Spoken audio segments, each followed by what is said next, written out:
2027 সালের 4 অক্টোবর মাঠে গড়াবে ওয়ানডে বিশ্বকাপের পরবর্তী আসর। তবে সেই আসরে সরাসরি অংশ নেওয়ার ডেডলাইন কিন্তু ফুরিয়ে আসছে। 30 সেপ্টেম্বরের মধ্যে র্যাঙ্কিংয়ের সেরা 8 দল সরাসরি জায়গা করে নেবে বিশ্বকাপে।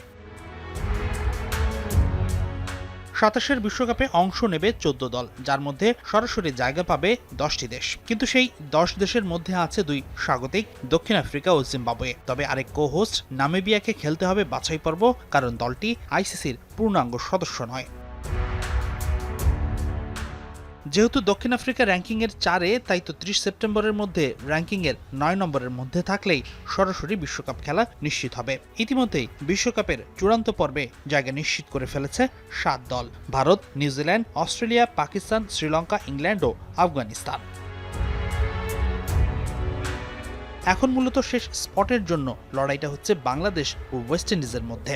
এই 2 দলের পরবর্তী সিরিজে আবার একই প্রতিপক্ষ ভারতের বিপক্ষে। কিন্তু সরাসরি বিশ্বকাপ খেলার দৌড়ে কিছুটা এগিয়ে বাংলাদেশ। আরও সহজ করে বললে 30 সেপ্টেম্বরের মধ্যে ভারত বাংলাদেশে না এলে টাইগারদের বিশ্বকাপে জায়গা পাবার পথে আর কোনো বাধা বা সমীকরণ থাকছে না।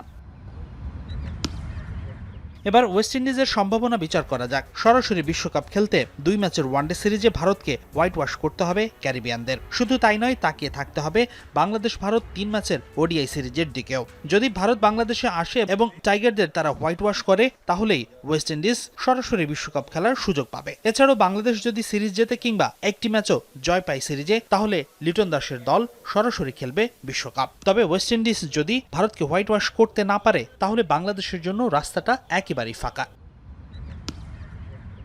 হাসিনুর রহমান, যমুনা স্পোর্টস।